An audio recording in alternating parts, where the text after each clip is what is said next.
아직 기록, 오케이. 네. 네.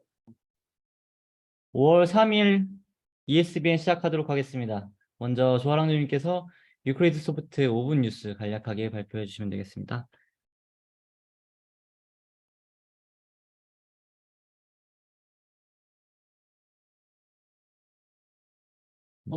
잠시만요. 음.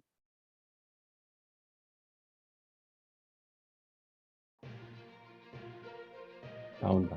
이제 속 나온다.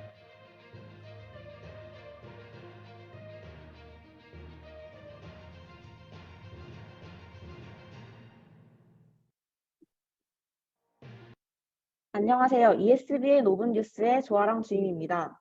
첫 번째 소식입니다. 유클리드 소프트 AI 사업부에서 참여한 2023년 대한민국 과학축제가 성황리에 마무리되었습니다. 데이터 라벨링 퀴즈 이벤트를 통해 유클리드 소프트와 데이터 라벨링 플랫폼인 라벨론에 대하여 널리 알릴 수 있는 좋은 기회가 되었습니다. 다음 소식입니다. 유클리드 소프트 혁신역량 교육팀에서 진행하고 있는 ABC 부트캠프가 5월 1일 건양대학교 병원 시뮬레이션 센터를 견학하였습니다. 1부는 의료 영상 분석을 위한 인공지능, 생체 신호를 활용한 의료 인공지능을 주제로 한 특강이 진행되었고, 2부는 의료 인공지능의 현재와 미래, 병원 활용을 중심으로 특강과 시뮬레이터기를 활용한 생체 리듬 확인, 시뮬레이션 센터 소개 등으로 진행되었다고 합니다. ABC 부트캠프 참여 학생들이 본인의 전공과 이번 특강의 내용을 잘 접목하여 새로운 분야로 내딛는 기회가 되었으면 좋겠습니다. 다음 소식입니다. 유클리드 소프트 ESBN 사내방송에서 사내기술 세미나 발표자를 모집하고 있습니다. 사내기술 세미나는 매월 마지막 주 수요일에 ESBN 방송에서 진행될 예정입니다. 강연 내용은 최신 기술 트렌드, 회사 업무를 진행하며 겪었던 문제와 그 해결 과정, 사례 등 다양한 주제로 20분 발표, 10분 질의응답 시간으로 구성하면 됩니다.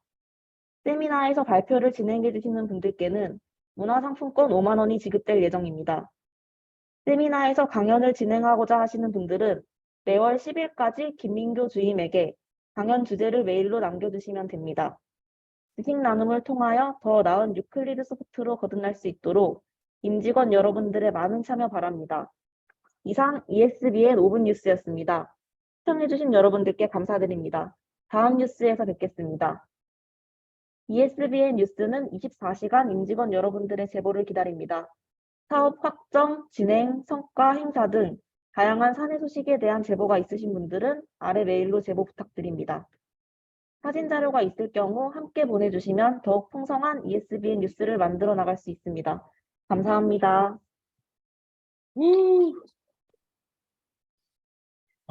나일로가 이제 소리도 나오네.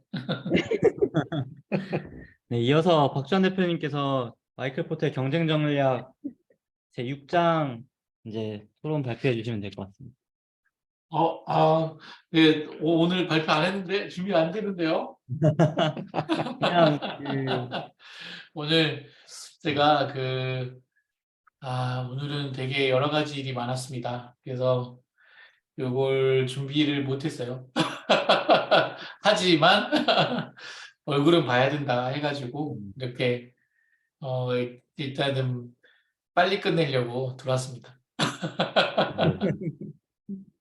빨리 끝내고 네, 그저 다음 월평동으로 조인을 할까 가서 어서 오십시오. 오시면 얼마든지. 이게 6장은 구매자 공급자 네, 얘기예요. 그러니까 그 파이브 포스 모델에서 네, 그 구매자, 그러니까 우리 물건을 사가는 고객이죠. 고객들하고 우리한테 이제 뭘 납품하거나 뭐 용역을 제공하는 그런 공급자들을 어떻게 선정할 것인가, 선택할 것인가, 그리고 그들을 우리가 교섭력을 가지려면 어떤 전략을 펴야 되냐, 뭐 이런 내용들이라서 그렇게 난해한 내용은 없고, 우선 이제 여기 구매자 선택. 그러니까 우리로 보면은 그 클라이언트 기업들이죠. 네. 기관, 뭐 기정원, 무슨 스태피, 무슨 뭐 응?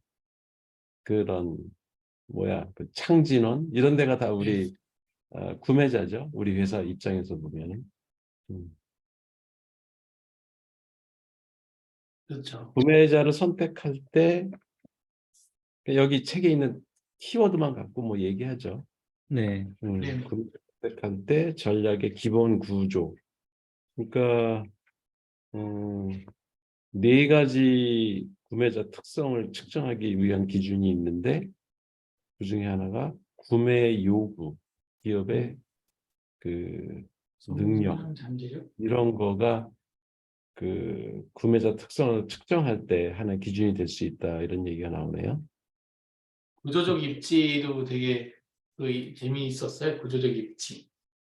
그러니까 내가 어느 포지션에서 있느냐, 이 구조 안에서 내가 어쩔 수 없는 그런 어떤 압박 같은 것도 있다라는 거죠. 근데 이제 구매 요구라는 건 고객이 뭘 요구하냐 이거지. 음. 그들이 요구하는 거를 우리가 파악하지 않은 상태에서 어떤 계약을 맺고 하면 그들이 진짜 깊이 있게 그 원하는 게 뭔지 모르는 상태에서는 그들을 만족시킬 수가 없죠. 그러니까 표면에 나타나는 것만 갖고는 만족을 못 시키니까 그래서 이게 저번에 우리 조아랑 주임이 얘기했던 것처럼 이게 우리가 분석력을 갖는다고 하는 게 도메인 날리지 네. 그 분야에 대한 충분한 지식이 좀 필요하다. 그러니까 적어도 우리 회사에 창업진흥원을 만약에 고객으로 우리가 그 사업을 한다면 창업의 전문가 하나는 있어야 된다. 음. 예, 창업에 전문적인 지식을 갖고 있는 사람이 한 사람은 있어야 그런 창업 그 진흥을 위해서 그 사람들이 일하는 거에서 그들이 진짜 원하는 게 뭔지에 대한 그 깊이 있는 분석을 할 수 있다는 거죠. 그냥 그 그들이 부분 뭐 알아서 되게, 시장에서 요구한 것만 얘기하는 게 음. 아니라. 그 부분이 좀 되게 와닿는 부분이 있네요. 사실 우리가 보통은 전문가를 내부에 두진 않고 그들이 말하는 것을 만드는 형식이거든요. 아니면 정리하는 형식이긴 해요. 근데 고객이 처음에는 자기들이 말하는 것이 잘 구현되는 것이 처음 만남의 이유이긴 한데 조금 지나면 고객의 니즈가 바뀌어요. 너희들도 우리도 이제 알 만큼 알지 않냐. 음, 그러면 자기들이 무엇을 해야 되는지 좀 알려달라. 그게 이제 다음 니즈인데 사실 앞에 것은 거의 손해보고 들어가는 게 대부분이고 그들이 원하는 무언가를 니즈를 만들어서 사업 기획에 계속 만들어내면 그거는 실제 거기서부터 수익이긴 해요. 근데 우리가 그 부분을 놓치고 있는 것 같네요. 우리는 초기 진입만 생각하지 진입하고 나서 그 도메인을 계속 유지해 갈 어떤 아이디어가 있는 그런 사람에 대한 고민은 안 했던 것 같아요. 그 부분이 이제 성장, 그러니까 그 고객의 성장 잠재력을 우리가 알아야 된다.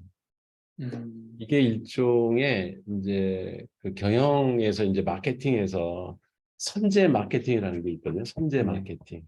음, 그러니까 선제 마케팅은 고객을 그 현재 고객이 요구하는 거를 우리가 욕구를 충족시키는 제품이나 서비스를 제공하는 건 너무 당연한 거고 근데 거기서 그쳐 갖고는 경쟁 기업하고 우리가 이길 수가 없다는 거예요.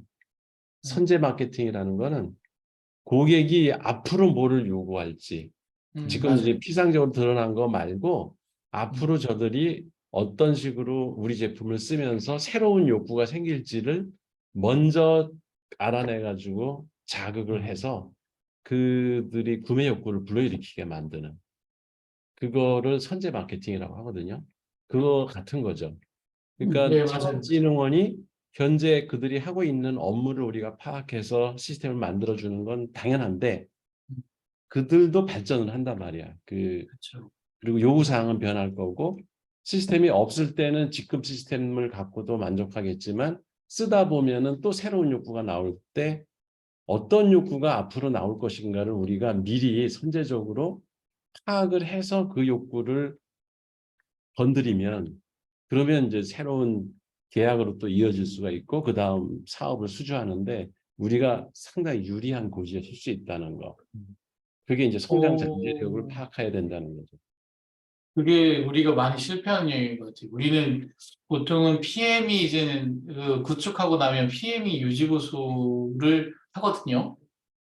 근데 네. 유지보수를 하면 이제 PM들이 사실 도메인의 전문가가 돼야 되는 건데 시스템의 영역에서는 전문가죠. 왜냐면 어떻게 만들었는지 아니까.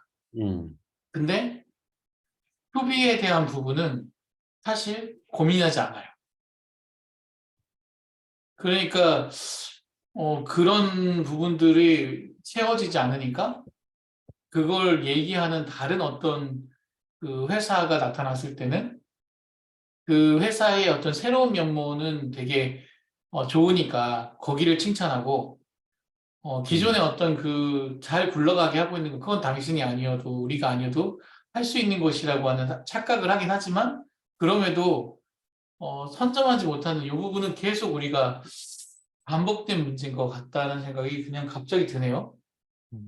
네, 그게 내가 컨설팅을 할 때 보면은 사실 업종을 내가 선정하는 게 아니라 컨설팅 요구가 오면은 예를 들어서 경영 내분에서 인사 컨설팅이냐, 네. 마케팅 전략 세우는 거냐, 뭐 공장 자동화냐, 뭐 정보하냐, 뭐 이런 이렇게 영역별로 이제 네. 컨설팅 의뢰가 온단 말이에요. 그러면 그런 건 내가 할 수 있다라고 이제 계약을 맺는데 어떤 기업은 기계 산업이고 어떤 산업은 무슨 태양광 산업이고 네. 뭐 이렇게 바이오 회사도 컨설팅을 하게 되고 무슨 뭐 다양한 산업을 이제 컨설팅을 해야 되는 경우가 컨설턴트들은 흔하게 맞이하는 그 네. 맞닥뜨리는 그 문제예요. 그럴 때 예를 들어서 태양광 산업 뭐 컨설팅을 한다 그러면은 그다음 그날부터 이제 계약을 하고 나서부터는 태양광 공부를 하는 거예요. 여기도 지금 태양광 책이 되게 많은데 하여튼 태양광이라는 그 키워드가 들어가 있는 책은 무조건 다, 예. 책을 다 사는 거예요. 어, 잡지고 뭐고 그냥 또 신문 기사 막 네. 그 구글에서 뒤져가지고 그런 기사가 나오면은 그럼 이제 처음에는 뭔 소리인지 모르고 용어도 막 낯설고 그런데 이렇게 읽다 보면은 이제 그게 보이기 시작해요. 네. 그러면 이제 속도도 빨라지고 음, 그러면 막 기사 같은 거는 그냥 뭐 5분 만에 그냥 하나씩 쫙쫙 읽고 막 네. 이렇게 지나가면 이제 그 태양광 산업이 지금 어떤 식으로 전개가 되고 있고 우리나라 산업은 어떤 대표적인 그 기업이 있고 그다음에 중국은 어떻고 뭐 독일은 어떻고 이런 거를 파악을 쫙 하게 돼 이제 그리고 나서 이제 그 회사를 이제 들여다보는 거지. 그 태양광 전체에 대한 산업에 대한 네. 이해를 하고 나서 그러면 이제 그 회사가 그 전체 산업에서 어디에 이렇게 속해 있는가가 이제 보이니까 그러면 이제 근본적으로 이 회사는 어떤 점이 문제가 있구나. 그럼 그걸 이제 딱 얘기를 하면은 그 임원들이 놀래는 거지. 이 사람 태양광 전공했어? 뭐 그렇죠.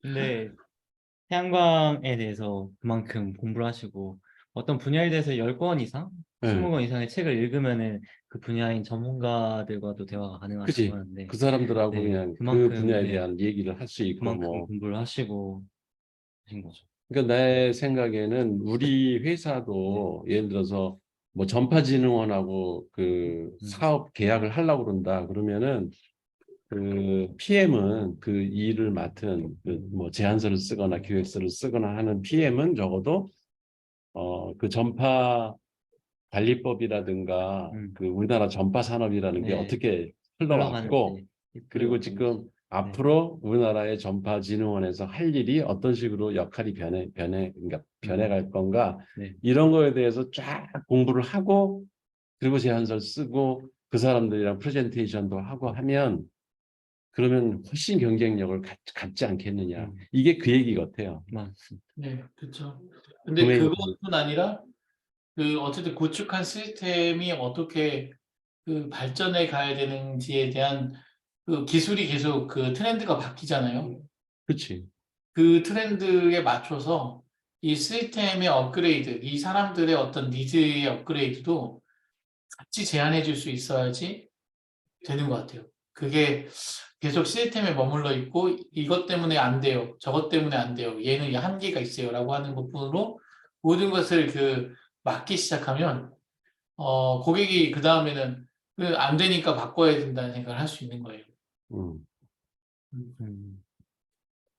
그 사실 이게 2006년인가? 2006년에 우리나라에도 그 법이 ITA EA법이라는 게 그때 생겼어요.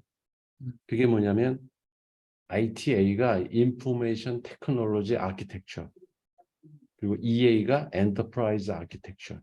네. 그래서 그 두 가지가 Enterprise Architecture는 그 기관이나 그 산업이 앞으로 어떻게 그 정보 시스템을 이용해서 무엇을 이렇게 바꿔나갈 수 있나, 변형을 할 수 있나, 그거에 대한 청사진을 그리는 거고, 그 ITA는 그 정보 기술 안에서 데이터베이스는 어떻게 구축하고, 네트워크는 어떻게 구축하고, 그 다음에 그 애플리케이션, 그 정보 시스템은 어떤 것들을 구축해야 되는가, 그리고 이거를 어떻게 운영 관리할까, 거버넌스 문제까지 그런 걸 다 다루는 게 ITA예요. 그래서 ITA, EA를 전부 다 그 일종의 정보 시스템을 구축하려면 로드맵을 그려줘야 돼.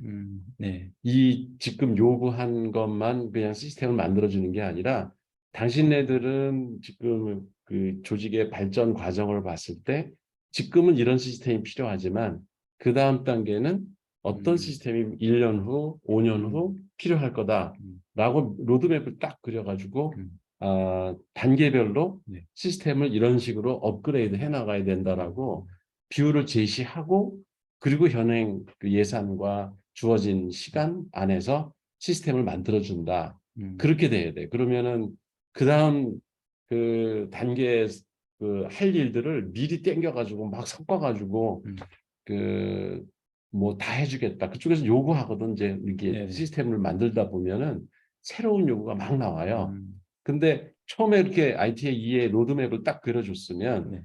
그건 다음 단계에서 할 일인다라고 딱 끊을 수가 있는데 그런 게 없으면 그냥 끌려가는 거예요. 그러면서 갑자기 눈덩이처럼 불어나가지고 네.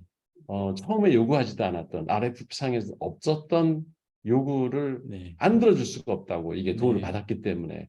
그러니까 거기에 정당한 그 그거- 선을 그을 수 있는 경계를 딱 만들어 놓고 일을 해야지 그렇지 않고 하면은 말려들어요. 또 성질 나쁜 그 클라이언트 네. 만나면은 맞아요. 그죠? 네, 맞아요. 그래서 그게 되게 그 로드맵을 근데 그릴 줄 알아야지 계속 할 수 있다. 근데 그게 아니면 그 굳이 안 해도 되는 건데 좀 더 성숙해야 되는 일인데 성숙하지도 않은 상태에서 해가지고 결국은 그 쓰지도 못하는 상황이 되죠. 일만 많고. 그 예산에 그 기간에 끝낼 수가 없는 거예요. 그렇죠. 그런 거는 그냥 선을 딱 그어줘야 돼. 네. 네. 그리고 이제 세 번째가 구조적인 입지. 그 구매자의 구조적 상황이라는 게 여기 보니까 두 가지로 얘기를 하는데 내재적인 교섭력.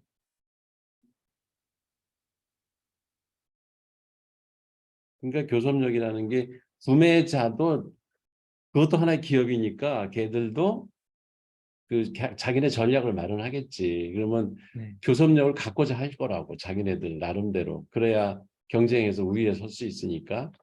그게 뭐냐는 거지. 그 고객이 갖고 있는 그러니까 우리의 물건을 살 그 고객이 갖고 있는 고유의 교섭력은 무엇인가 그리고 그 교섭력을 어떤 식으로 활용하려는 성향을 음. 가지고 있나. 그래서 성향과 교섭력, 네. 내적 교섭력, 그게 뭔지를 파악해야 그러니까 예를 들어서 어떤 때는 뭐 가격이라는 게 대부분 되게 중요하잖아요. 우리 거래할 때. 네. 근데 가격에 별로 신경 안 쓰는 고객도 있다는 거지. 그게 품질에만 신경 쓰고. 네, 맞아요. 이게 결국 이게 구조적 입지란 표현을 같이 쓰거든요. 그 교섭력을 쓸 때. 네. 그 구매자가 처한 구조적인 어떤 입지, 이 음. 사람이 갔는데 우연찮게 그 가게에 친구가 자기 그 되게 친한 형의 친구야. 이런 어떤 그 관계 속에서 그걸 살 수밖에 없는, 가격하고 상관없이 하나 팔아줘야 되는 뭐 이런 어떤 상황을 이용한다든지, 무엇든 연결해서 우리가 뭐 혈연이든 뭐든 이걸 연결해서 이 사람이 살 수밖에 없는 그 어떤 구조나 이런 것들을 잡아내가지고 설득하는 그런 것들도 방법인 것 같더라고요. 맞아요. 그 고객 회사가 내부가 그 뭐야 그 CEO의 성향이라든가 아니면 거기에 어떤 인물들이 들어있는지 왜냐면 그런 사람이 한두 사람이 의사결정에 결정적인 영향을 미치는 사람도 있거든. 그런 거를 파악하고 우리가 가서 그 그렇죠. 덤벼야지 괜히 그런 거 모르면 뒤통수 맞는 수가 있어요. 잘 나가다가 그냥 한 사람이 그냥 완전히 백지로 돌려버리고 막 이래서 괜히 우린 시간만 낭비하고 그런 경우가 많아요. 예, 헛짓이 되는 거죠. 네, 헛짓하는 거지. 예, 그리고 네 번째 그 구매자 특성을 측정하는 기준이 이제 부대 비용. 그러니까 부대 비용은 이제 그 우리가 뭐 예를 들어서 정보 시스템을 구축한다. 네. 그러면 이제 그 개발비가 원가잖아. 네. 근데 그거 말고 그거를 이제 막상 가서 설치하고 그 사람들이 사용할 수 있게 하려면은 그 개발비에는 포함되지 않은 자기네 나름대로의 뭐 교육비라든가 뭐 네.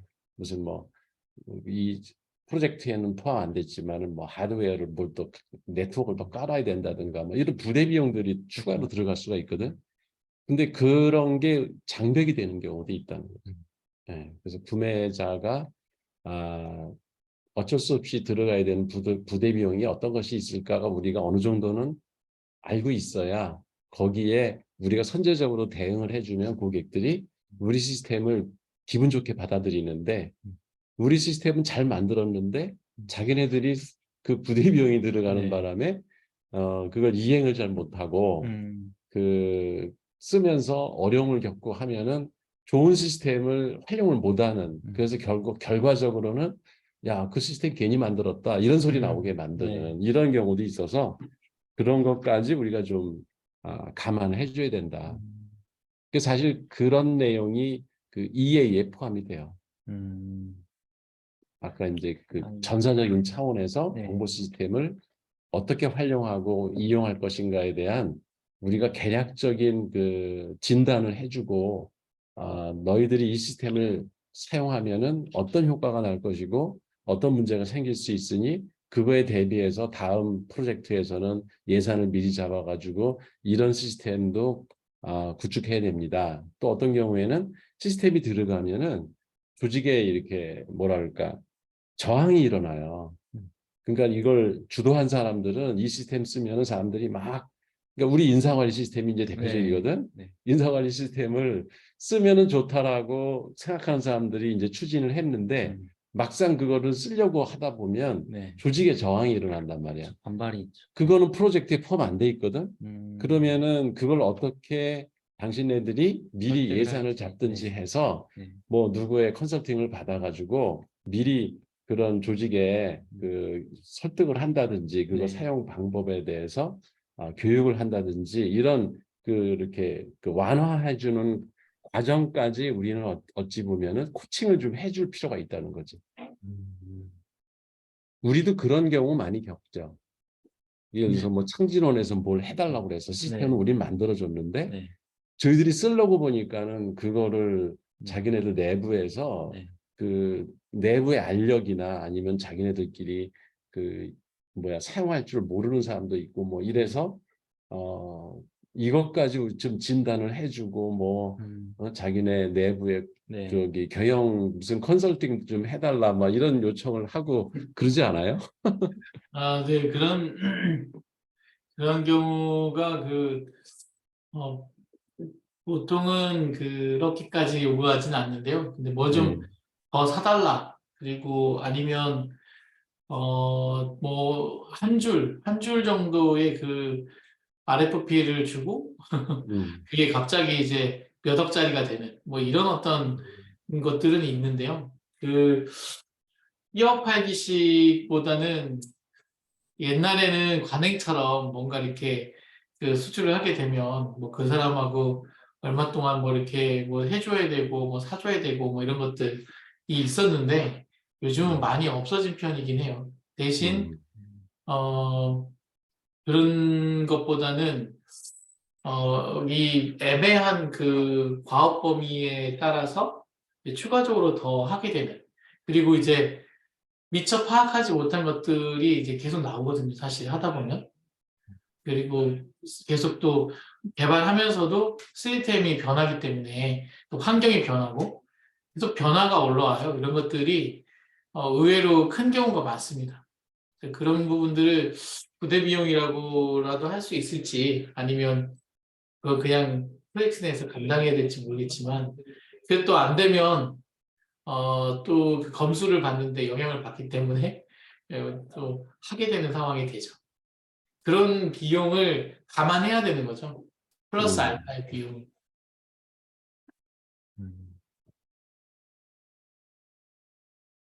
그다음이 구매 요구에 대한 기업의 역량.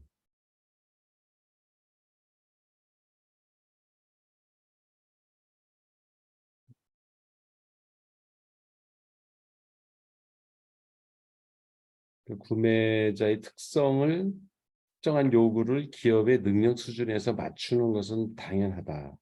이런 얘기가 나와요. 그래서 고객의 다양성에 가장 큰 역점을 두고 있는 구매자에게 가장 높은 상대적 우위를 차지하게 될 것이다. 또는 경쟁사에 비해서 보다 능률적인 물류 시스템을 운영하고 있다면 우리가 그 원가를 매우 중요시하거나 제품 인도까지 물류 과정이 몹시 복잡한 상황인 구매자에게는 최고의 손님이 될 것이다. 우리가. 그러니까 뭔가 그 고객의 가려운 데를 긁어줄 수 있는 우리 역량을 갖추고 있으면 그러면 그만큼 우리가 유리한 고지에서 그러니까 구매자 교섭력 이걸 확보할 수 있다 이런 얘기네요. 그리고 아까 뭐 성장 잠재력은 얘기를 한 거죠. 네. 그 고객 기업이 그 산업 내에서 어떤 식으로 전개될 건가, 어떤 식으로 발전해 나갈 건가에 대해서 우리가 좀 이해가 있어야 정보 시스템도 이렇게 진화를 어차피 할 거니까 우리가 구축하는 시스템이 현재의 어떠한 욕구를 충족하는 데는 도움이 되겠지만 앞으로 새로 생기는 새로운 욕구를 충족하기 위해서는 어떤 고도화된 시스템을 당신네들을 구축해야 된다라고 미리 던져줘야 된다는 거죠. 그럼 막 혼재가 돼가지고 그 사람들은 아까 얘기한 것처럼 그러니까 원래 그 요구하지 않았던 것조차 시스템 개발하는 과정에서 막 추가로다가 요구를 하면서 이제 갈등이 생기고 그걸 PM이 잘 그러니까 대응하지 못하면 일은 죽으라고 해놓고 고객한테 좋은 소리 못 듣는 그런 경우도 발생할 수 있는 거죠. 맞습니다.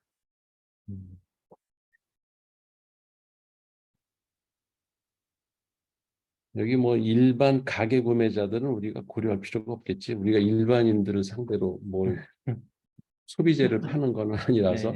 예. 네. 근데 어찌 보면 우리도 예를 들어서 뭐 인공지능 그 라벨은 이런 것들을 플랫폼을 구축해서 그걸 통해서 뭔가 그 뭐 쇼핑몰을 운영한다든지 아니면 뭐 저번에 그 도서 그 시스템 이런 거를 우리가 자체로 구축을 해가지고 새로운 이렇게 비즈니스 모델, 그 고객을 상대로 하는 그런 것들을 우리가 구상을 한다면 미래에는 우리가 일반 구매자들을 상대로 사업을 할 수도 있는 거죠. 지금처럼 그렇죠. 기관만 상대하는 게 아니라. 지금 라베론이 지금 일반 그 사용자들을 상대해서 일을 하고 있는 거거든요. 그래서 그 라베론의 이제 그 회원 유입을 위해서 우리가 어쨌든 일을 만들고 그걸 쉽게 이제 쓰게 하기 위해서 이제 그걸 오픈해주고 하는 것들이 같은 내용인 것 같아요. 그런 서비스를 우리가 한 지금 5만 명 정도가 있다라는 거죠. 우리 시스템 안에.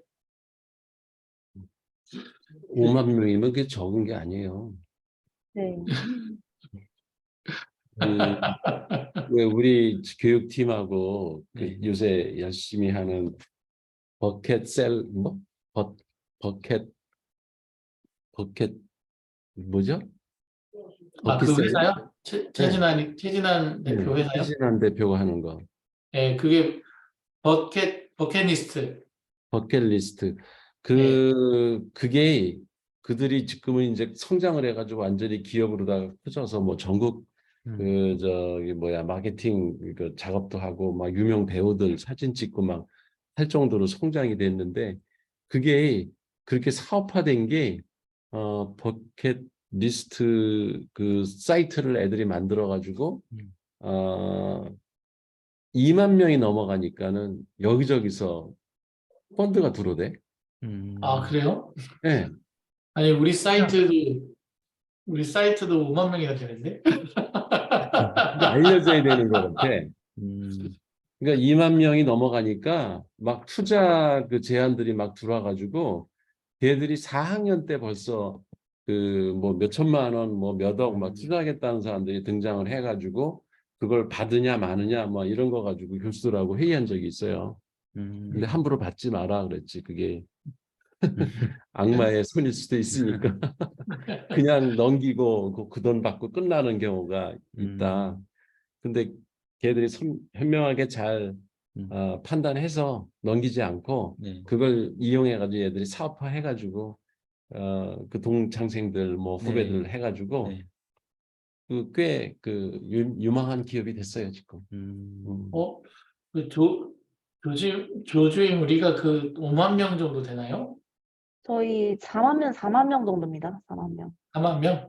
네. 근데 음, 저희가 이제 어떤 그 분기를 기점으로 해서 그 데라모라는 카페도 음, 있고 음. 그 데이터 라벨링이라는 것 자체가 좀 알려지게 되면서 저희 사이트도 좀 많이 알려진 것 같고 그리고 그 유튜버 중에서 저희 홈페이지를 가지고 이제 뭐 돈 버는 방법 뭐 이렇게 그 한 10만 명 정도 되는 유튜버인가? 20만 명인가? 좀 나름 그쪽에서 유명한 유튜버가 한번 라벨론 관련해서 영상을 찍어 올린 적이 있는데 그때 진짜 폭발적으로 쭉 늘었습니다. 그래요? 네. 음. 이게 라우드 스피커를 잘 잡아야 네. 돼. 이게. 아무튼 우리가 이제 회원 확산 전략을 이제 피고 싶은데 우리 사이트에 좀 뭔가 그거 말고도 좀 다른 오히려 라베론의 이제 쇼핑몰 같은 그런 것들이 생기면서 이런 어떤 모여있는 사람들의 어떤 효과들을 이분들은 또 3년 이내, 2년 뭐 이렇게 되기 때문에 상당히 그 활동성이 있거든요. 10년 이상 된 분이 아니기 때문에 이걸 비즈니스화도 할 수 있는 영역인 것 같긴 한데 음. 뭐 좀 기획이 좀 필요한 것 같긴 하네요. 그 막 그죠. 저희 라벨론에 크레딧 있잖아요. 나중에 돈으로 네. 환급되는 거. 그런 걸로 이제 나중에 저희 회사 굿즈도 좀 싸게 살 수 있고 막 그런 거 넣으면 회사 굿즈 이거 쇼핑몰 여기 옆에 딱 옆에다 해놓고 크레딧으로 구매를 하는 거죠. 크레딧으로 뭐 근데 이제 크레딧으로 사면 내 돈 같지가 않잖아요. 이게 실제로 뭐 10,000원에 구입을 했는데 10,000크레딧이라 그러면은 뭔가 내 돈으로 산 것 같지 않은데 10,000원에 상당하는 물건을 갖게 되면 또 기분 좋을 수가 있어가지고. 그렇죠. 보통은 아니 많이 그렇게 묶어요. 박 대표님, 우리 그 ESBN 발표 그 저 포상금을 그렇게 네. 막연하게 뭐 회사 일을 하다가 그 공유하고 싶은 지식이 있으면은 발표하면 상품권을 준다고 그랬잖아. 그런 네네. 것도 좋지만 아예 특정 주제를 정해서 예를 들어서 라벨런을 이용해서 이걸 사업화할 수 있는 아이디어를 발표하라. 그래서 어, 여러 사람들이 막 투표해가지고 토론을 해서 가장 그 실현 가능성이 높은 제안을 한 사람한테 선물을 네. 주는 그런 건 어때요? 좋다. 저는 다 좋습니다. 네, 어쨌든 개인적으로 그 돈을 가지고 있기 때문에 그런 데에 투자할 생각이 있어요. 누구든 네. 적극적으로 의견을 개진하고 그런 어떤 사업화를 위한 계획을 내면 저는 투자할 마음이 언제든지 있습니다. 그러니까 어떤 면에서는 그 사내 벤처, 그러니까 뭐 인큐베이터 역할을 해주는 거지. 그래서 네, 그 우리 회사가 가지고 있는 자원을 네, 활용을 해서 창업할 수 있는 그 아이디어를 갖고 있는 사람이면 네, 그 이렇게 서로 우리가 경진대회를 통해 가지고 그러니까 아무나 뭐 다 지원할 수는 없잖아. 그러니까 네, 진짜 그렇죠. 실현 가능성이 있고 수익성도 괜찮다, 수익 모델도 좋다 네, 하는 거를 엄선해서 골라 가지고 그 사람이 주도해 가지고 그 사업을 한번 한 사업부를 한번 운영하게 해보는 거 그것도 좋을 것 같아. 공동구매가 좋은 것 같긴 해요. 공동구매 그런 거 한 번씩 그 기획해가지고 제품 올리고 그 팔고 뭐 이런 것들 음. 그건 좋은 것 같긴 해요. 우리 조아랑 주임이 그거 아이디어 있을 것 같은데 이제 저요? 오늘 밤에 가서 잠 못 자는 거 아니야 이제? 머릿속에 이제 좀 이거 해서 떠오를 텐데. 발표하려고. 네. 그리고 우리가 또 하고 있는 게 그 시각추론 데이터라고 해가지고 이것도 우리는 상업화를 할 수 있거든요. 근데 네. 커먼센스에 기반해서 이 사람이 정상인지 아닌지 이런 것들을 그 이미지 그 추론, 그 시각 추론으로 비언어적인 영역에서 하는 것들도 우리는 사업화할 수 있어요. 딴 사람들은 그거는 학술용으로만 쓸 수 있는데 그 AI 허브하면서 우린 계약을 따로 해놨어요. 그 게티 이미지하고. 그래서 음. 그런 것들도 누군가 이걸 사업화해서 MBTI하고 연결하든 아니면 치매나 이런 거하고 연결해가지고 병원에 공급을 하든 아니면은 상담할 때 아이들 정신 발육 상태에 대한 부분들을 이걸 갖고 한다든지 뭐 이런 걸 하면 이거는 이제 비언어기 때문에 전 세계에서 쓸 수가 있거든요. 언어가 없기 때문에. 근데 의외로 그게 이제 거의 99%가 커먼센스에 기반해서 맞추더라. 음. 그러면 거기서 많이 벗어나면 이상한 거죠. 음. 예, 그런 것들은 나는 좋은 아이디어 같은데 도전하는 사람이 없어요. 아유, 근데 그렇습니다. 진짜 그런 거랑 저희 이번에 그 라베론 퀴즈도 그렇고 그 부스 활동 같은 거 나가면은 되게 인기 많거든요. 그런 거 관심 가지는 교육계 분들도 되게 많이 관심을 가지더라고요. 이제 좀 코딩 같은 게 핫해지다 보니까 어린 아이들한테 그런 어려서부터 코딩 교육 시키고 싶어 하는 부모님들이 많은데 이제 코딩이라고 해야 될지 그 AI에 관련된 교육들? 근데 이제 라벨링에 대한 그런 퀴즈 이런 것도 저희가 좀 뭔가 뭐 아, 어플 이런 걸로 만들어 가지고 공급을 한다면 교육 어플 이런 걸로 해서 이름 좀 멋있게 지어 가지고 라이메이즈처럼 무슨 에듀 뭐 이렇게 해서 교육 어플리케이션 이런 걸 이제 교육기관에 공급할 수도 있지 않을까 이런 생각. 예, 이번에 과학 축전 때 그 툴 가지고 가서 아이들한테 그 레이블링 관련된 교육을 그걸 했거든요. 퀴즈 대회를 했는데 그렇게 재밌어 했대요. 정말 좋아합니다, 진짜. 퀴즈 풀고 싶어서 또 풀면 안 되냐고 찾아오는 애들도 많고요. 선물 안 줘도 되니까 퀴즈 더 풀고 싶다고. 그러면서 음. AI 데이터가 이렇게 만들어지고 AI가 이렇게 모델이 이렇게 작동하는구나 이런 것들을 그 데이터를 보면서 배우는 그런 게 있었나 봐요. 음. 그렇죠?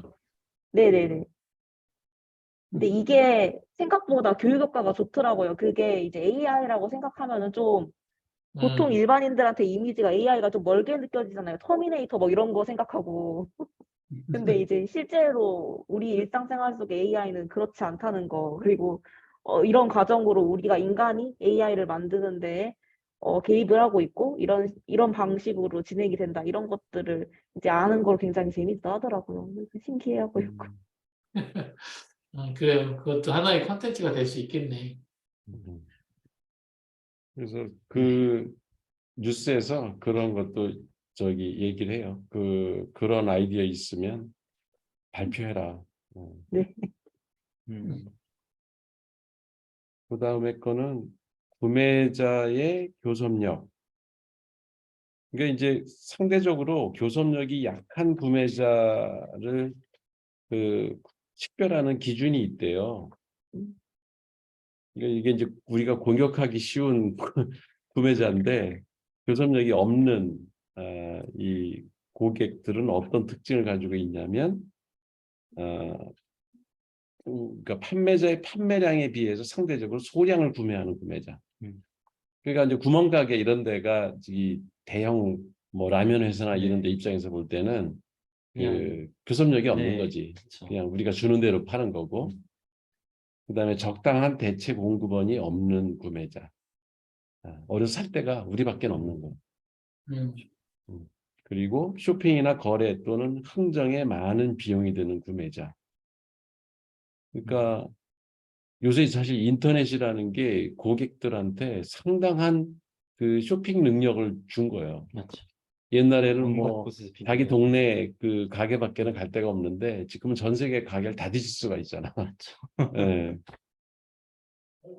그리고 후방 통합 수단의 위협 가능성이 낮은 구매자. 이게 후방 통합이라는 게 그 기업이 이제 확장해 나가는 방법이 그 이게 횡적으로 옆으로 늘려가는 게 있어요. 그러니까 그건 네. 제품의 숫자를 늘려나가는 거지, 종류를 우리가 다루는.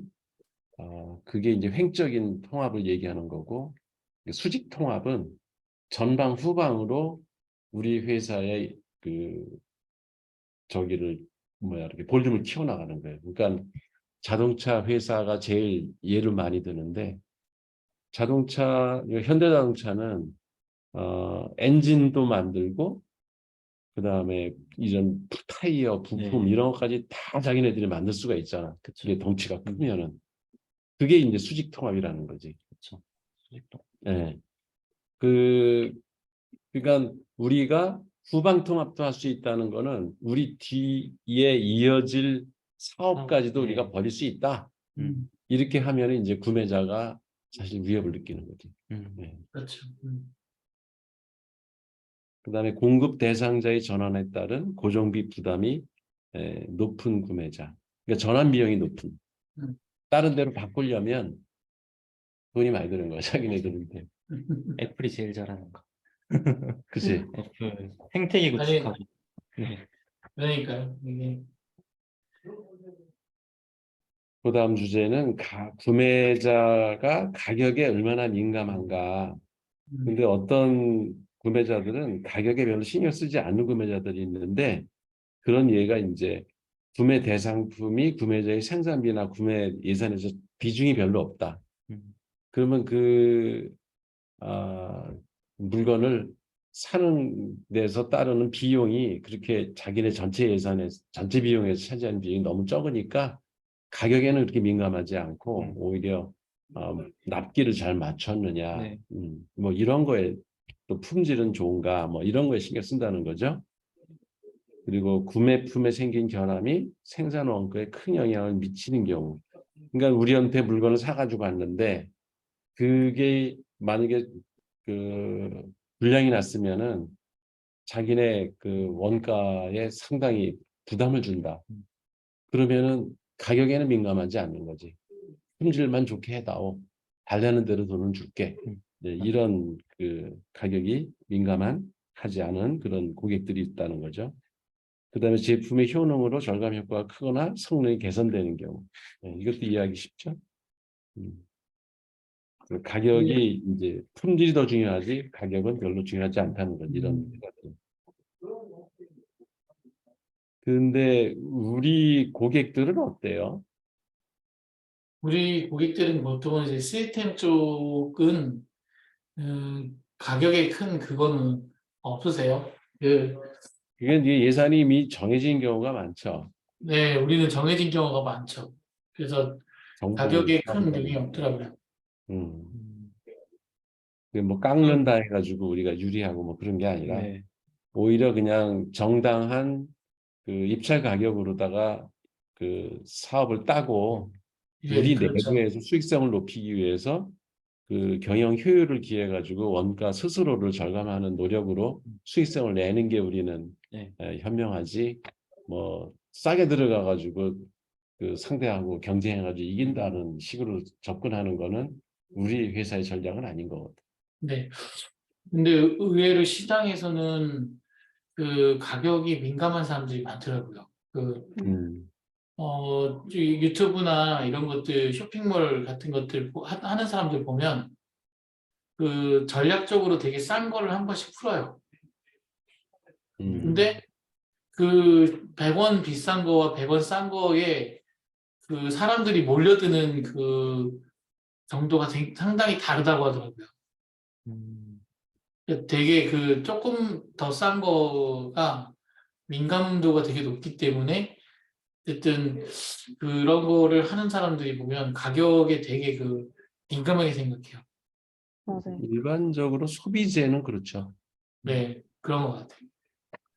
특히 이제 품질이 어느 정도 포화 상태에 돼 네. 있는 제품들은 그 뭐 이거 사나 저거 사나 품질에 별로 예, 문제가 없는데 단 10원이라도 싸면 거기 가서 사겠다. 네. 예, 맞아요.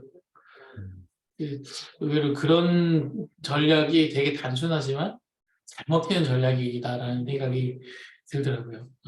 음, 보통 저관여 상품일수록 그 가격에 민감하고 고관여 음, 상품일수록 가격이 조금 있더라도 괜찮은 음, 상품을 음, 하려고 하는 경우가 많다고 배웠었던 것 네. 같아요. 그 똑같은 예로 지금 시스템 이런 SI 소프트웨어 같은 경우는 고관여 상품이고 굉장히 많은 요구 사항들과 앞으로 그걸로 인한 부대 비용들이 많이 필요한 그런 음, 고관여 상품이기 때문에 어느 정도 가격의 민감도는 좀 낮은 음. 현상이 나타나는 거 아닌가 생각해요. 그렇죠. 네, 맞는 얘기죠. 네, 비싸더라도 뭐 기능이 다양하고 네, 품질이 좋으면 네, 뭐 전형적으로 애플 이런 네, 맞죠. 제품 같은 거는 비싼 줄 알고 사잖아요. 그렇죠. 고장도 잘 안 나고 네, 네. 성능도 좋고 그러니까 여기 음, 그런 얘기들 해요. 음, 품질을 따지는 네, 고객들은 가격에 민감하지 않다. 음, 그리고 차별성을 갖고 있는 경우 음, 그리고 구매자의 수익성이 높은 경우에도 음, 어, 가격에 민감하지 않다. 그다음에 구매자가 구매품에 대한 정보가 어둡거나 구매품의 원가 내역을 파악하지 못하는 경우. 뭐이 사람들은 사실 원가를 뭐 따질 능력도 네, 안 되는 거지 이런 경우. 실제적인 구매 결정 담당자에 대한 동기가 세부적으로 규정되어 있지 않은 경우. 음, 아, 어두워서 네. 속아서 사야 되는 그런 경우가 그렇지. 있겠네요.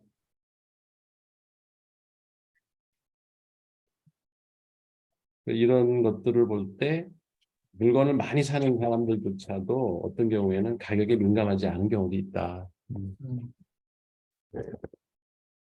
그런 얘기들이 나왔고 그 구매자에 대한 공급자의 부대 비용으로는 이제 뭐 발주 규모, 직접 판매냐, 유통업자를 통한 간접 판매냐. 근데 간접 판매를 하면은 또 이제 유통 코스트가 들어가겠죠. 그런 게 이제 부대 비용이 될 수가 있고 음, 그 물건을 그 수주하는 데서부터 인도하는 데까지 걸리는 기간.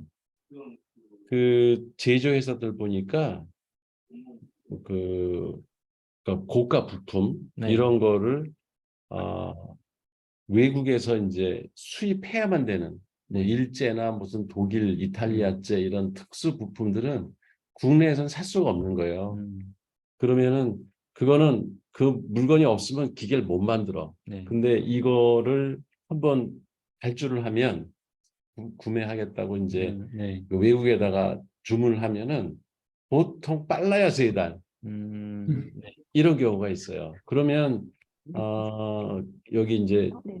대화공단에 있는 한 회사는 그거를 이렇게 쌓아놓는 거야. 재고를 미리 재고를 만드는, 미리. 네. 근데 몇 달치 사실은 쌓아놓고, 그 하나당 가격이 너무 비싸가지고 네. 그 재고 쌓아나가다가 만약에 이제 그 기계 부품이 이제 쓸 데가 쓸데가 없으면은 없어지면, 네. 이게 상당한 낭비거든. 그렇죠. 근데도 이 사람들이 그 가격에 민감하지가 않아. 안정적인 유통이 좀 더 네, 이득이라는. 그게 더 네. 중요하다고 생각하기 네. 때문에. 이게 이제 부대 비용이 늘어나는 거지. 그게 일종의. 창고 비용도 네. 있고, 재고 쌓는데, 뭐 출하 비용, 판매 네. 비용, 그다음에 하여튼 이 본래 물건 가격보다는 그 물건을 유통하고 뭐 사고 팔고 거기다가 무슨 장착해 가지고 또 제품을 만들고 할 때 들어가는 다른 비용들이 영향을 미치는 경우 이런 것들도 우리 고객 입장이 어떤지를 우리는 좀 알고 거래를 해야 된다 이런 얘기 같아요. 음,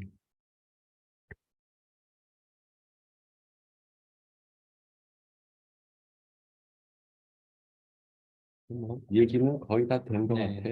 예. 나중에 구매 전략이라는 게 여기 이제 제목은 그 구매자와 공급자에 대한 전략이라는데 결국 뒤집어 놓으면 네, 맞죠. 반대로, 그지? 예. 음, 그 공급자가 그 사람들 입장에서는 우리가 구매자가 되는 거지. 맞죠.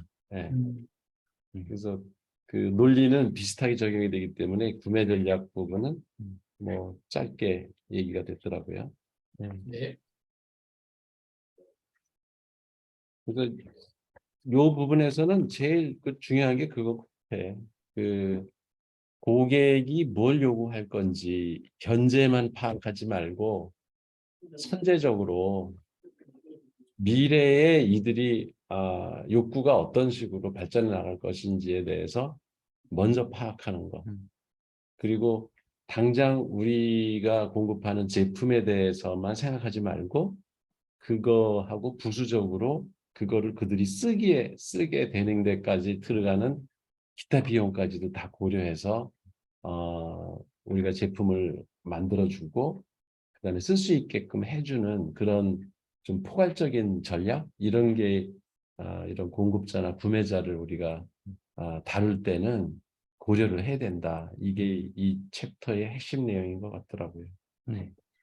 그게요. 그 한 번씩은 고객의 어떤 입장에서 그 로드맵을 1년에 한 번 정도씩은 우리 내부 워크숍을 하든 뭘 하든 그 그려보는 건 중요한 것 같다는 생각이 드네요. 네, 그리고 고객한테 그런 어떤 우리가 당신들의 어떤 일을 하면서 느꼈던 투비에 대한 얘기를 한번 정리해서 주는 거.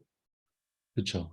그거는 되게 중요한 의미가 있는 것 같아요. 그러니까 핵심적인 게 그 고객이 속해 있는 산업이나 그들이 다루는 그 업무 이런 거에 대해서 그 프로젝트 팀은 좀 이렇게 특히 프로젝트를 제안할 때만이라도 좀 심층 분석을 하고 공부를 좀 할 필요가 있는 것 같아요. 네, 그러니까. 네, 그게 되게 중요한 것 같고 그 다음에 어, 그들에게 또 물어봐도 그 사람들이 많이 알려줄 거예요. 우리가 알고자 네, 하면은 아니면 브리핑을 요구해도 돼요. 네, 그렇죠. 네, 자기네들도 원하는 그 서비스를 받으려면 자기네들을 많이 알려줘야 된다고 생각하기 때문에 그냥 거기에서 좀 그 고위층 사람 하나 불러가지고 당신의 산업에 대해서 그러니까 계약을 하고 난 상태에서 물론 그 제안서부터 붙기도 중요하지만은 그 일단 계약이 된 상태에서도 그쪽에다가 임원들 한 사람을 그 요구를 네. 해서 와가지고 그쪽 산업에 대해서 그리고 회사 내부나 이런 상황을 좀 우리한테 설명해 달라. 그래서 프로젝트 팀이 그 고객 기업에 대해서 좀 이해를 많이 하고 들어가는 게 그 시스템 프로젝트를 진행하는 과정에서 상당히 도움이 될 것 같아요. 맞아요. 예, 네. 필요한 것 같아요. 그리고 어떤 주기적으로 저 심층적으로 그 일을 하고 있는 사람들이 연차로 가더라도 한 번 정도는 우리 이 분야에 대한 뭐가 개선되고 뭐가 방향이 어떻고 이런 얘기들을 한번은 정리할 필요가 있다는 생각이 드네요. 그게 예. 없다 보니까 맨날 그 시스템에 갇히는 거죠. 그렇지. 근데 그 사람들은 이제 자기네 일이니까 앞으로 전개될 거에 대해서 고민들을 하고 있을 거라고. 그래서 그렇죠. 뭘 했으면 좋겠는데 이렇게 네, 이제 은근히 우리한테 해주기를 바라는데 네, 우리는 그렇죠. 그냥 처음에 그 저기 네, RFP에 나와 있는 것만 이렇게 해준다고 생각하면은 뭐 괜히 쓸데없이 뭔가 이렇게 불만을 가질 것 같아. 네, 그러니까요. 예, 예, 맞아요. 그걸 선제적으로 그들하고 이렇게 회의를 하면서 좀 선을 그어줄 건 그어주고 네. 우리 알고 있습니다. 당신네들이 앞으로 어떻게 전개될 건지 방향도 아는데 이번 프로젝트에서는 예산이나 시간이나 뭐 이런 제한 때문에 이 정도밖에는 할 수가 없습니다. 그렇지만 그걸 그 사람들도 뭐 미래 고도화에 대한 예산 이런 걸 세울 수 있는 그 여지를 우리가 만들어주는 거지. 그래서 그렇죠. 다음번에 예산을 미리 마련하셔서 2차 프로젝트 이런 걸로 할 때는 이런 것까지 우리가 고려해서 설계도 할 것이고 이런 시스템 기능들을 추가로 넣을 겁니다. 이렇게 하는 게 그 고객들의 마음을 사로잡는 좋은 길이 아닌가 그런 생각이 드네요. 네, 그런 것 같습니다. 네. 네, 네, 여기까지 여기까지. 뭐 오늘 아유, 포털 경쟁 네. 전략 내용은 그 정도면 충분한 것 같고요. 네. 네. 그 세 번째 코너인 그 대신 물어봐드립니다 코너는 이번 주에 질문사항이 없어가지고 따로 메일로 받은 게 없어요. 저기, 하여튼, 성 과장하고 네네. 한번 논의를 해보세요. 그리고, 제가 직접 해도 괜찮은 건가요? 예, 네네. 이렇게 해가지고 ESBN에서 네. 나하고 얘기가 됐고, 그래서 이제 음. 그걸 한번 같이 논의하자고 한다고 이렇게 아, 전화를 해도 되고, 네네. 아니면 메신저 보내도 돼요. 네네. 네, 그래서, 알겠습니다. 그러면 제가 이제 연락을 드려서 그 일정이 잡힌 내용을 일단 말씀을 드리고 난 다음에 확정이 되면 일단 공지하는 식으로 네, 절차를 그래요. 밟겠습니다. 내가 네, 어차피 옆에 있으니까 뭐 네, 바로 또 물어봐도 답변해 줄 수 있어요. 네, 알겠습니다. 음. 그럼 그 대신 물어봐드립니다. 그 그리고 코너에 네네. 지난번에 내가 그 네 가지 정리 요청했는데 아무도 댓글을 안 달아서 3만 원 굳었어요. 맞아요. 맞아요. 이거 하여튼 이번 주는 우리가 그 어떤 구매자의 그 계속 그 구매자가 우리와 같이 가게 하기 위한 전략으로 좋은 방법이 무엇이냐. 우리가 여러 번 강조했던 거 있잖아요. 그 사람의 무엇을 끌어내서 어쩌고저쩌고. 그걸 계속 제시해 줄 수 있는 그런 뭔가를 제시한다. 뭐 이런 것들, 뭘 제시한다. 그걸 하는 사람에게 커피 쿠폰 3만 원짜리 드리겠습니다. 스타벅스 커피 쿠폰입니다. 구매자의 마음을 사로잡을 수 있는 방법. 예, 그렇죠. 그래서 우리가 여러 번 강조했던 거 있어요. 뭐 새로운 아이디어도 좋고. 예, 새로운 것도 좋고. 예. 자, 이것도 들어야 되는 거지. 네. 듣지 않고서는 뭐 여기저기 흩뿌려져 있어가지고 아마 모를 겁니다. 그러니까. 아니 네네. 그 유튜브 동영상을 24명인가 그렇게 봤던데. 그래요? 조금 좀 는 것 같네요. 네. 근데 끝까지 안 본 모양이네. 내가 아니, 부모에 숨겨져 있다고 그렇게 응? 힌트까지 줬구만. 생각보다 이게 길어가지고 이게 돈을 뿌려도 안 되네. 요즘 그 약간 짧은 동영상에 익숙해져가지고 사람들이 좀 호흡이 좀 긴 것 같습니다, 저희가. 그러면 알겠습니다. 일단은 그래도 오늘 쉴까 하다가 꼭 해야겠다 싶어가지고 그냥 했습니다.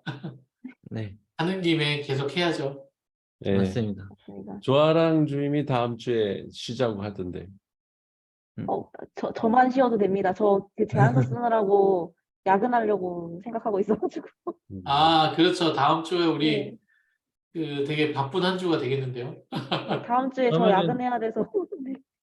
만약에 그 내용이 그 미뤄져야 되면은 미리 공지를 할 수 있게 좀 하는 게 좋을 것 네. 같거든요.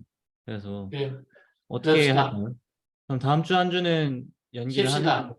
네, 네, 알겠습니다. 감사합니다. 네, 제안서 작업 때문에. 네. 그래요. 한 주 스킵합시다. 네. 알겠습니다.